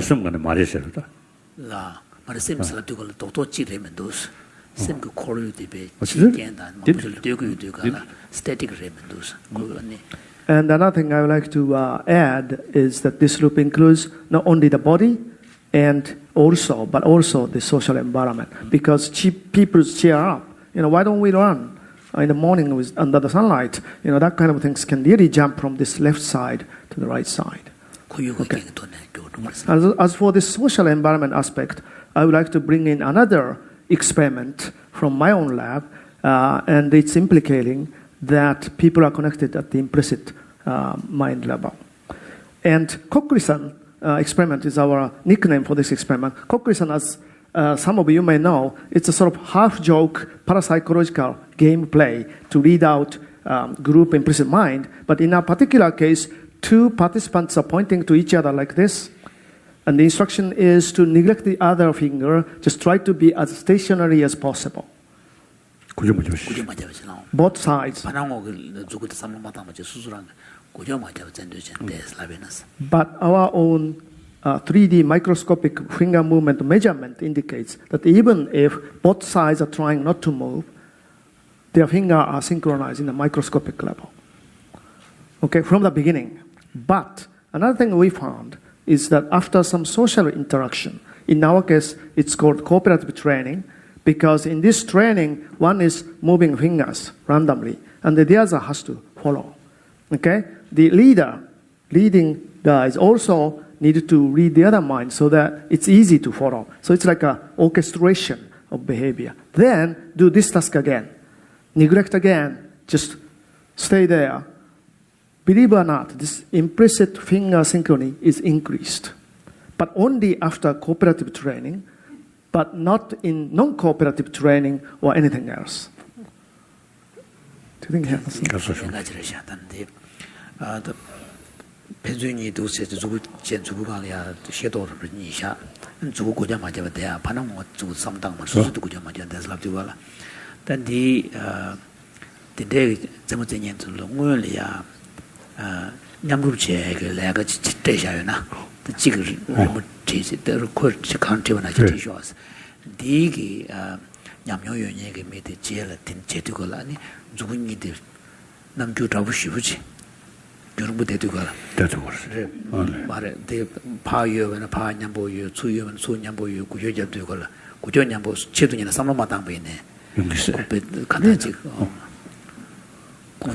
Why do we are we interested in this, and why do we think this is the biological basis of being social? Just think about fireflies, as I listed here. Fireflies starts lighting on and off. Across individuals, it's all out phase, no relationship at the beginning.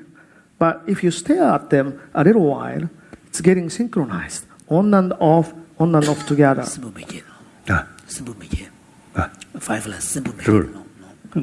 If you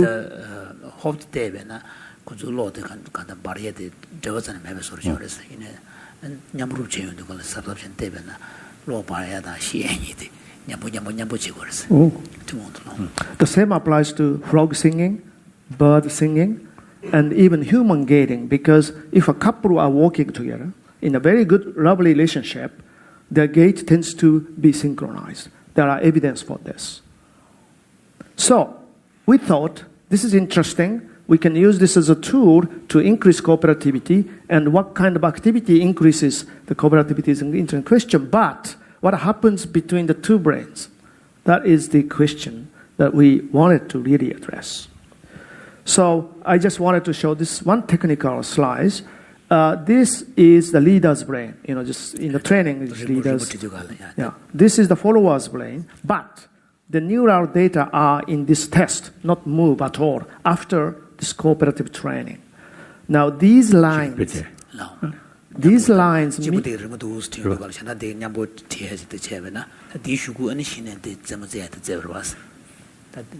before the cooperative training, there is no relationship between two brainwave sets, one from one brain, the other from the other brain.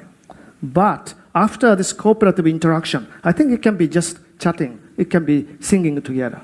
Then later on, these lines indicate that particular part of the brain of the leader is synchronized in brainwave with the follower's brain, but slightly different functional parts. So this is when they are doing the task of... No, this is during the task of not moving at all. Yeah, so this is functional, at the time. At the time while they are not moving their fingers. Right, they are doing this not moving task. So just to summarize, fingers became synchronized implicitly, and it's increased by cooperation, as I repeatedly mentioned. But the brain regions known for empathy, sympathy, or making a guess or perceiving how the other mind is feeling, those brain areas were connected interpersonally by such cooperative interaction, but not before interaction, or when they are fighting, then they don't increase. It turned out that it's not decreasing either for some reason, but there's no connection between the brain in those cases. Okay? Now, of course, people would argue, in fact, I'm always criticized by social psychologists saying, well, you are not doing anything about social. Brain region is not for theory of mind, sympathy. Correlated with socially. Temed. Gavuyona. Gavuyona ya tu de leban namjude tumbache. Ya gavumena shanandan jinante. So somebody chat one.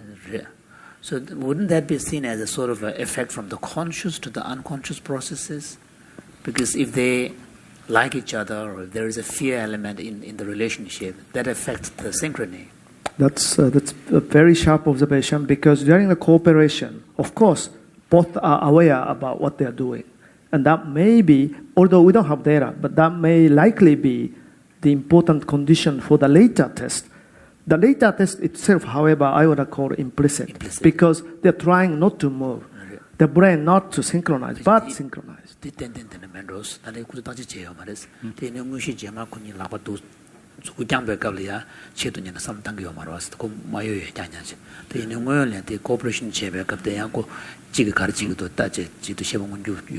So I entirely agree. So the explicit interpersonal relationship leads to implicit interpersonal synchrony.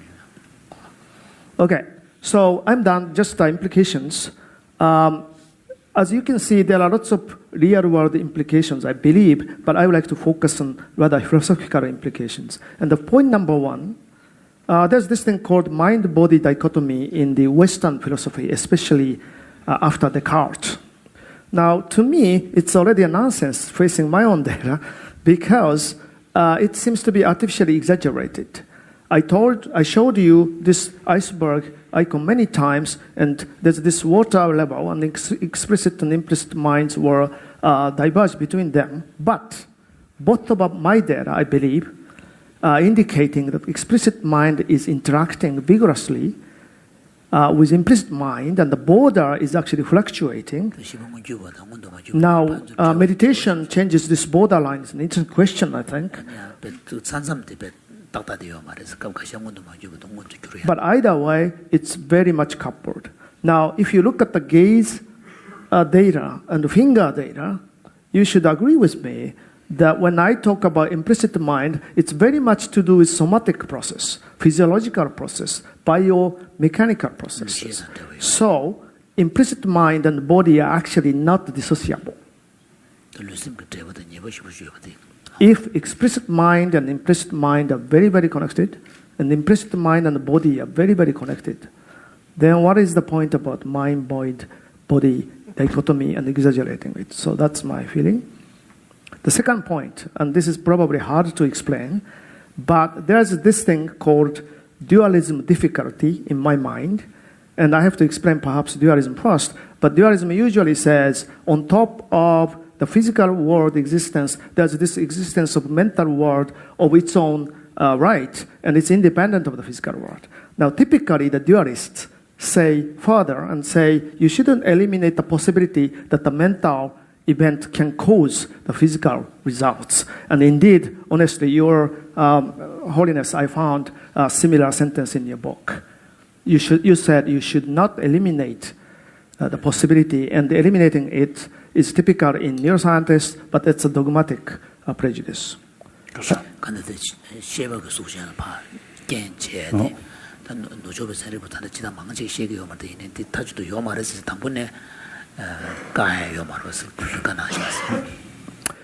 Um, 99.9% of neuroscientists would say dualism is nonsense.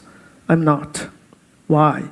Because I do believe that if you accept this thing, a little bit hard to say, but intersubjectivity or the psychological reality shared among people, then that causes physical events all the time in our daily life. Look at the stock market. Okay, look at the public opinion influences things in the world.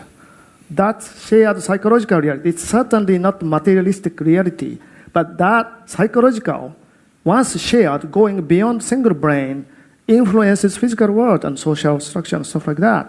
So, when a brain is considered in a social context, this B, the possibility, should not be eliminated.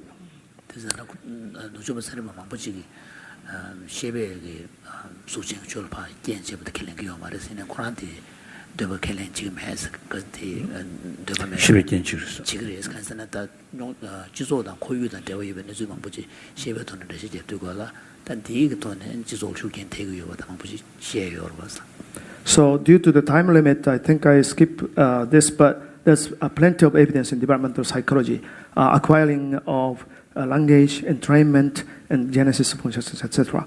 So basically, I'm done. But looking at the current modern Japan, we have lots of problems, and I especially draw your attention to the Fukushima 311, and what's happening right now there in Tohoku is an annoying problem with who is your friend and who is not. For instance, there's a conflict between the power-producing prefectures and power-consuming prefectures. They don't share psychological reality. They are not in group in terms of oxytocin effect.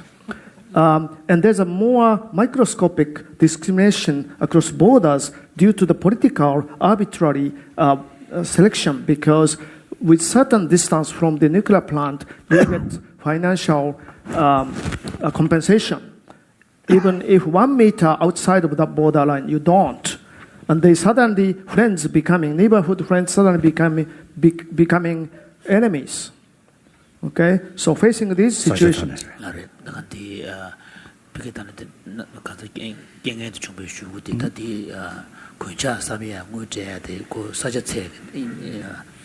power plant nas tarang tung ke she go sarwa de de chen du gal che ta ta so du gal ka she mi ta ka she jing chilo yu ne konzo ngu ma ra nya na de to ka. So facing all those rather sour environment, I think I provided rather good news from neuroscience, saying we are more connected than thought before. And whenever I say this, what's in my mind is this kind of picture, which is basically lotus flowers. It's again something to do with Buddhism culture, I guess. But what I mean is this: each flower is the individual. Some is prosperous, some is big, some is small, some is getting old and getting died. But deep under the water, they are connected by roots. And roots, in my case, is the body and social implicit mind. Okay, so I'm done with just one question to you. Just one more question, and I sort of said this at the beginning. So, as I said at the beginning, only very, very small portion of the mind is consciously accessible. Now, because of this, and also that this in orange part, implicit mind can be accessed only by objective method, such as behavioral neural. Psychology and neuroscience abandoned introspection many, many years ago. Now, how is this reconcilable with long-lasting Buddhism tradition of first-person experience is my question. And one thing I want to say is that modern science is aware of this. And for instance, perception study with fMRI. This is a first-person mental experience studied with neuroscientific tool. So it's not true that science is third person. Buddhism is first person, but I do think there's a little bit of this divergence there. So I would like to hear Your Holiness' word on this.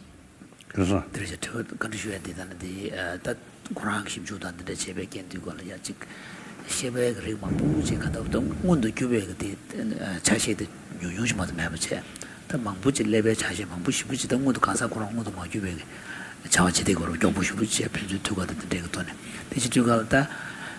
Mundo ma kasa kurang mundo ma cube ke negab tige tama ane chilo na taje cheche lebe nam juda neuroscience and measurement and the ton taje chen mato kasa kurang lo pe chen shi shi de ane kanda lorang ge ton lol ta ya de yong tu mar was nang be de shuk che first person ki de tapshi yun de ga ta tele ya ane ta tapshi ru che kariyo nas.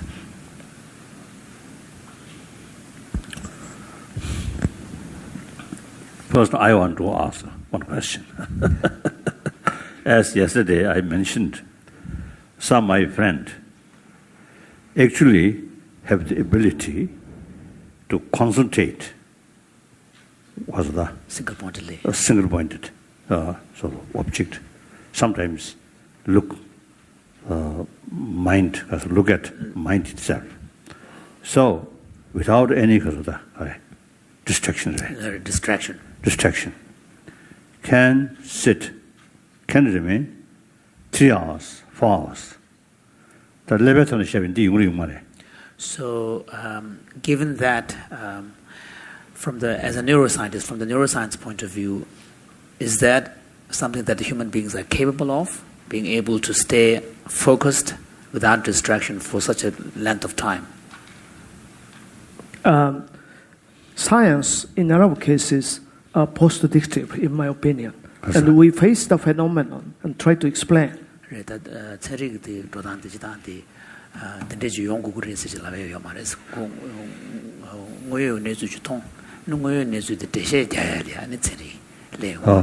So now that you told me that good Buddhist meditation practitioners can do this, I think science can approach to that phenomenon, can figure out something about the brain, just as Rich has done. Yeah. That's very good. Genuine scientist. Genuine scientist. Open. That's good.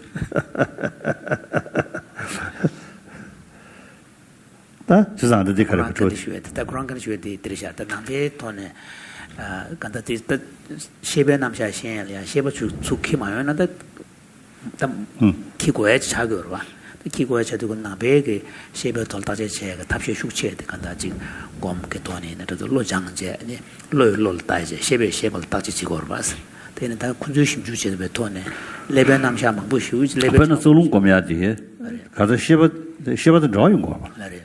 대단한 코란스나 디 레베 자원 막 부슈지 가서 코란 longon도 막 유베게 차시 숙심 부슈 유도 가라. 텔레야 로로 따위네 비게 네버 당연한데 environment chigo gesha is something more. In modern big city, one individual, you see, can meditate.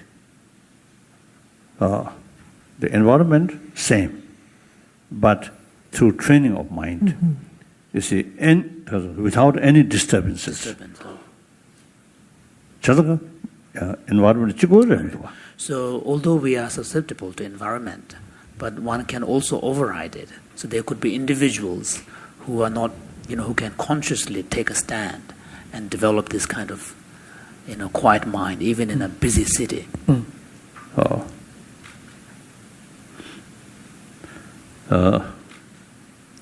I think our understand this name the society. So of course, much of our discussion is really staying at the level of general public, the experience of the common person. That's very true. The social environment makes a big difference. And also climate. And all these make differences. I think I would like to have some sort of research work in northern world, northern Europe. During winter, 24 hours remain dark. At least I think, I think 2-3 months. I think completely dark. So some sort of test. So during summer, the midnight sun. So what differences in the mental sort of the brain activities? There are some professional baseball players who do well in the sunny day. And he is not, of course, aware of it, but statistically it's true.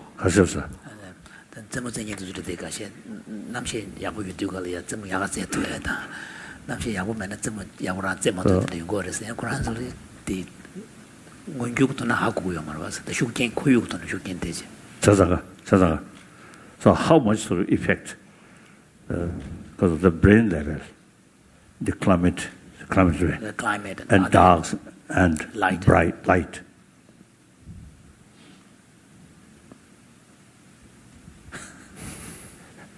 Sometimes I describe myself as a Dalai Lama of sleep.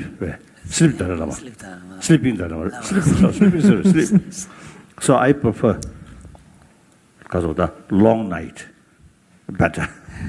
Sometimes in Norway or Mongolia also, about 3 morning, already sign, because of the sun coming. Late. Daylight. 9, 10, still light there. Uncomfortable. I prefer, because of that, long night is much better. So in any way, it's more serious. Sometimes. His Holiness is on a more serious note. He's interested in finding out to what extent the environment really has this huge impact on our mental experience. Yes, I think it's both serious and non-serious comments are wonderful. And as for your serious comment, note that my data are not including those trained meditators. Yes, that's right. These are just ordinary people. I think it's an intriguing question as to how much you can acquire by training in terms of bending the threshold of implicit and explicit mind and peep into the implicit mind by top-down attentional control and focus.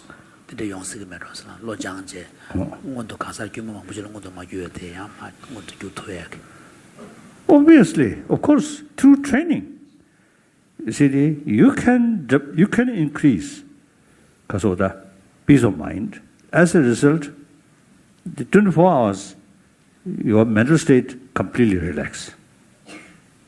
Does not change through physical level, but through difference, through training or through change a mental level. That's obvious. Of course, I have not much sort of the deeper sort of the high sort of the experiences, but some experiences. Now today is my mental state. Compare, I think, 20, 30 years ago. This is some differences. Of course. Maybe age also is some factor, but mainly through training. Yeah. Each day, about, as I mentioned yesterday, at least 4 hours, some thinking. And then, when you pass, then I think the compassion. Compassion, you see, must combine with wisdom.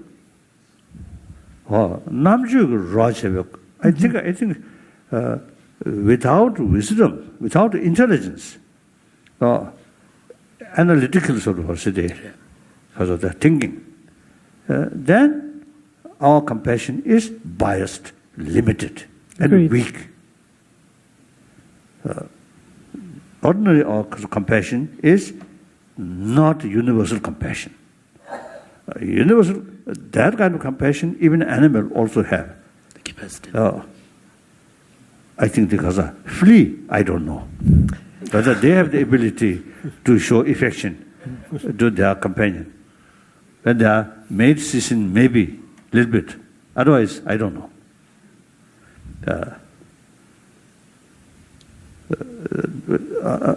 Generally, even animal, those, you see, their youngsters' survival depend on others' care. Then biologically, you see, emotionally, then, you see, affection comes. That is biological factor, not training. So we also, firstly, social animal, secondly, come from our mother. So we also, everybody have used that, so that capacity. Then you human being use human intelligence, pros and cons, right? Anger, selfish, what benefit? And again, this self, So, self. Professor Other. Kitayama, you talked about self and others. Yeah. I think in a deeper way, the very reason why you take care of others also is yourself, related with self-interest. So my interest for my own sort of peace of mind or healthy body, very much related with more open, more friendly attitude to others. So we are social animals. Whether we like it or not, we have to live among the humanity. There's no other choice. Now today, we have to live among the, 7 billion human beings, one world, or Not like ancient Japan. Ancient, you just self-sufficient, your rice, your fish. Okay. Now modern time, your economy depends on the rest of the other world. We depend also. In the past, we simply sit there and sometimes maybe meditate. That, I think, really brought a disaster. Because we are part of the world. So we have to sort of look global level. The Japanese future also is depend on because of the global level. Global humanity. I think each nation, no matter how powerful, is ultimately they are part of the world. So we have to think. So use these because of the reasons. Animal cannot do. We use this, and then we can develop genuine sense of concern of others' well-being. Because others, we are part of the society. Society happy, I will happy. So again, the altruistic mind ultimately related with because of the cherishing self. But because of that, from the Buddhist viewpoint, the Buddhahood So even in the Buddhist practice, the aspiration for Buddhahood, it has both dimensions of self-interest and others' interest. Oh, like that. So compassion together, got the self, just said, pay your charity. Yes. Rob's shaving, chingmas self. And because the selflessness is a social massacre. So sometimes people tend to misunderstand compassion as suggesting totally disregarding one's own welfare. That's right. So that's not the case. The empathy, compassion, still I don't know. What is the real meaning of the English word? I don't know. Word empathy. So sometimes I'm confused. I don't know.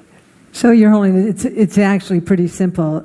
Empathy has been often conflated in the literature with compassion, but for the purposes of training clinicians, I untangle them because empathy I describe, and in certain literature is described as affective resonance. In other words, it's a feeling into the other person's experience at the affective level. Whereas compassion includes empathy, but you can become overwhelmed. So Tanya Singer uses the term empathic over-arousal or empathic distress. So when empathy is unregulated, then distress happens.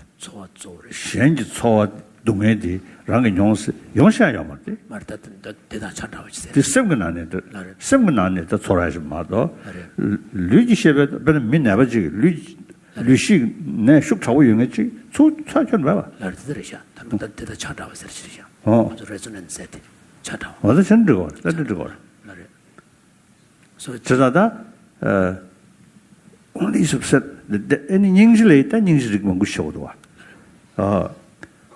Tungele, Tungeti Marajana, Sabasanginji. Tungeti Seya Yebachi Tongni, or that Tungetele Trendug Ninji. So even so even in the ordinary level, when we look at compassion, moving from empathy onwards to compassion, one can also see different degrees. There could be a simpler form of compassion where your compassion is only in the form of wishing the other person to be well. But then there could be a more active form of compassion where you recognize that you can do something about it.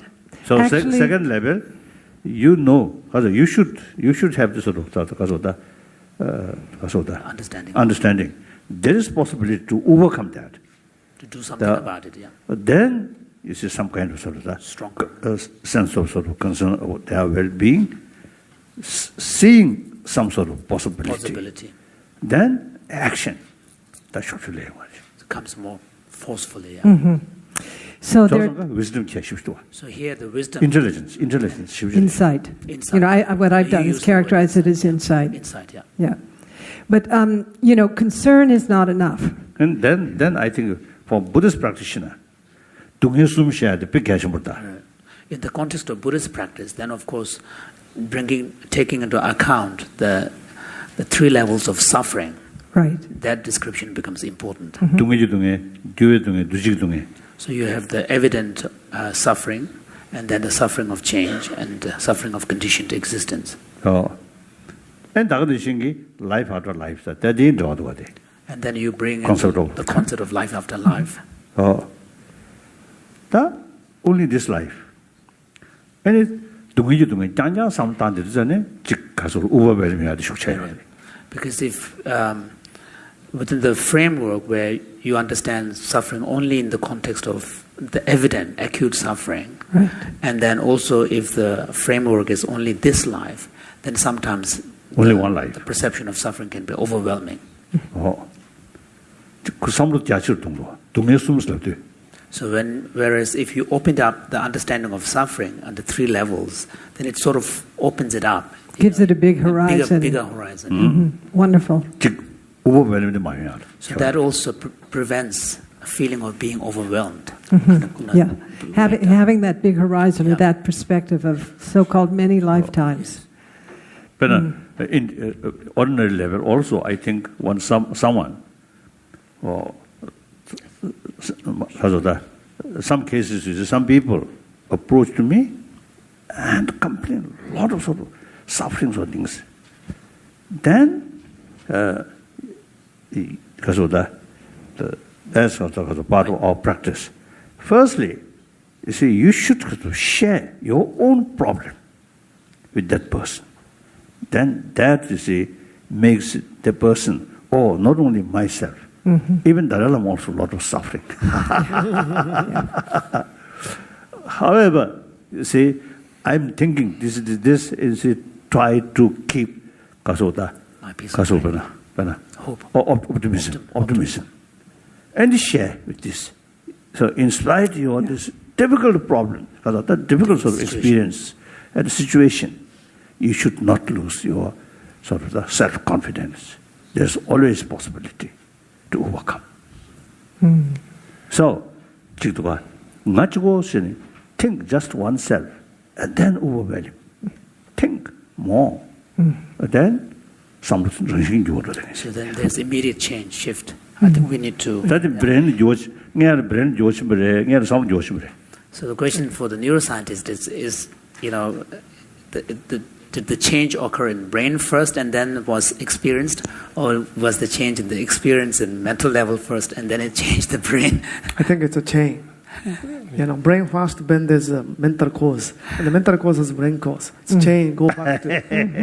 So, like this discussion goes over and over again, and so probably I think we are running short of this time of this extensive morning. Thank you, Your Holiness. Thank you very much for wrapping up this complex mode of self, and thank you very much for your guidance and appreciation.